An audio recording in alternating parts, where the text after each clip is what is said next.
Kitchen Table Research, Part 4, Episode 1, Sandy Rea. Hey guys, we're back. This is Kitchen Table Research, and we're on Episode 4 of the Sandy Rea case out of Shawnee, Oklahoma.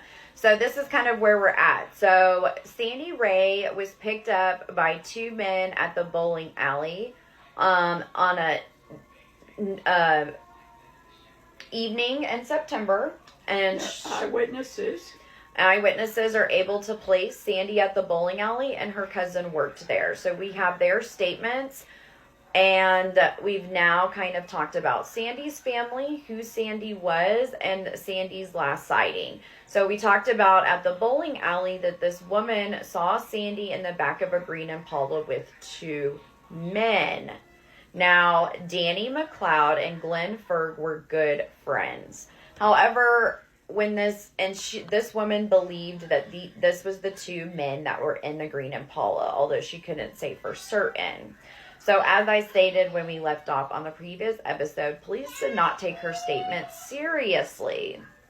However, this woman also reported that she saw an older man pick up Danny McLeod and his friend Glenn Ferg in Carol's car.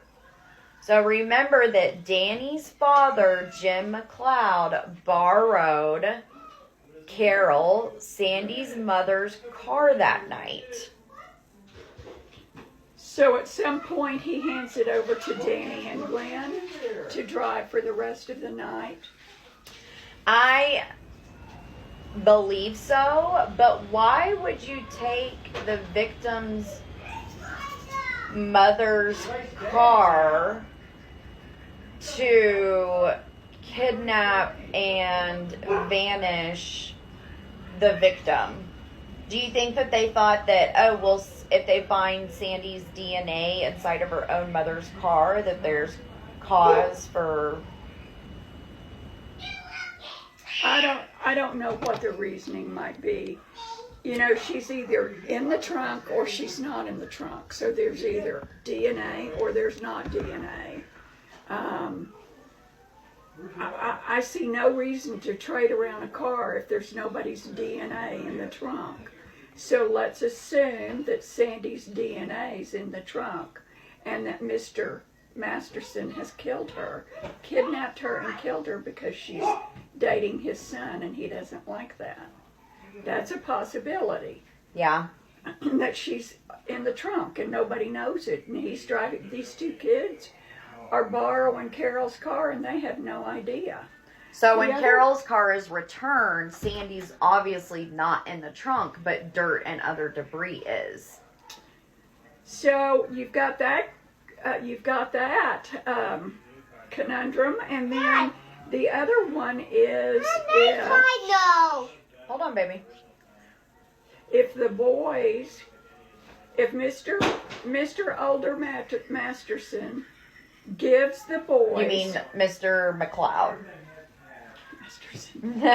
But he's kind of the master of this ring, it seems like, right? Yeah, so Mr. McLeod. Mr. McLeod loans the car then to Glenn and Danny. Well, first of all, he does that without Carol's permission.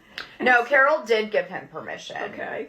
And second of all, do they raise the trunk to see if she might be in the back of the trunk when they're driving the car? Right. So there's a couple of scenarios that could be right there. Well, and I just want to say that I don't know what their reasoning for wanting to take Carol's car was, but it only just circles back to them being the perpetrators of the disappearance of Sandy, right? Well, it's hard not to imagine that three men who have had contact with Carol's car in the less than 24 hours that Diane's been missing. Sandy's been missing, don't have something to do with her disappearance. Yeah. So, as I stated, this places Danny McLeod, Glenn Ferg, and Jim McLeod at possibly Sandy's last known location, which is the trunk of Carol's car. So do they take her, do they kidnap her with the green Impala from the bowling alley, and then they switch over to Carol's car after Jim McLeod, Danny's father, goes and picks it up?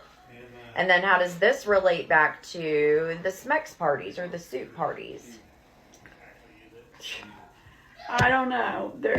I'd say there's a contact that belongs to both parties. That kind of seems really weird to me. That there has to be like a link, though. There's a link, but is it between? I mean, Danny. Is it between Danny and Ferg? Right. Or is it between the sex parties and these girls? And Danny and Glenn Ferg are maybe supplying the parties with girls their age that they go to high school with. Well, I would guess that's more likely that they go to high school with. That could be, it also could be Mr. McLeod that's supplying. I would imagine he's a busy man. He's probably harvesting wheat. I bet he doesn't have time to go troll test at Tulsa for young prostitutes.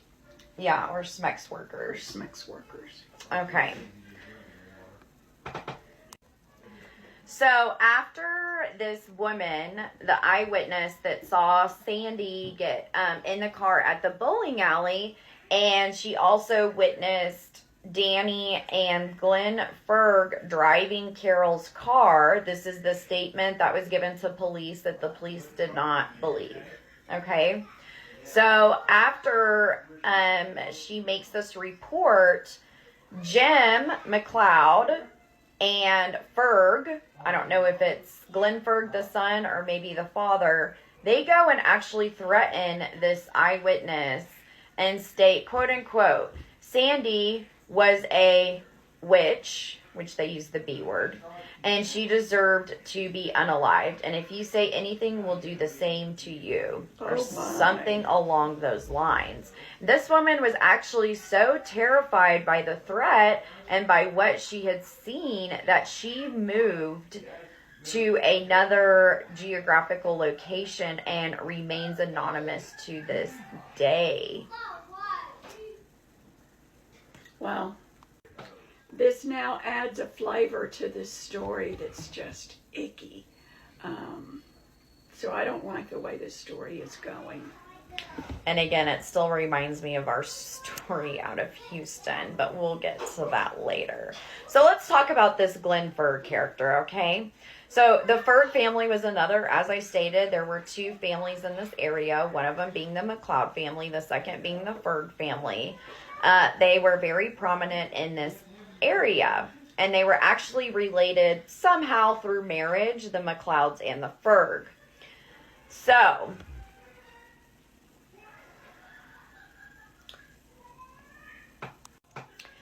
then we have a second eyewitness. This is a different eyewitness that saw the green Impala, that saw Danny and Ferg driving Carol's car, and that reported it to the police and was then threatened. So we have another woman that comes into play, and her name is Jamie.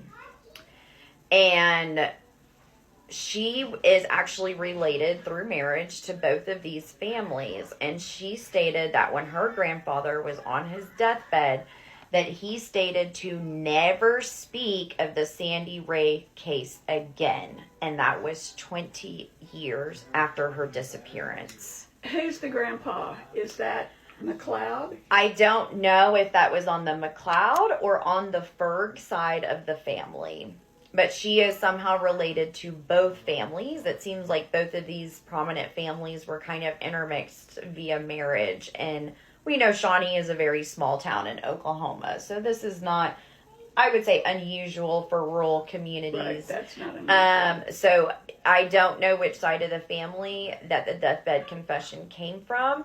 But it kind of goes round back to what Sandy's mother, Carol, stated, that she thought the only way this case would ever be solved would be a deathbed confession. So that's where we're going to leave off today, and we will be back tomorrow with the next part of the Sandy Rea case. Thank you, guys.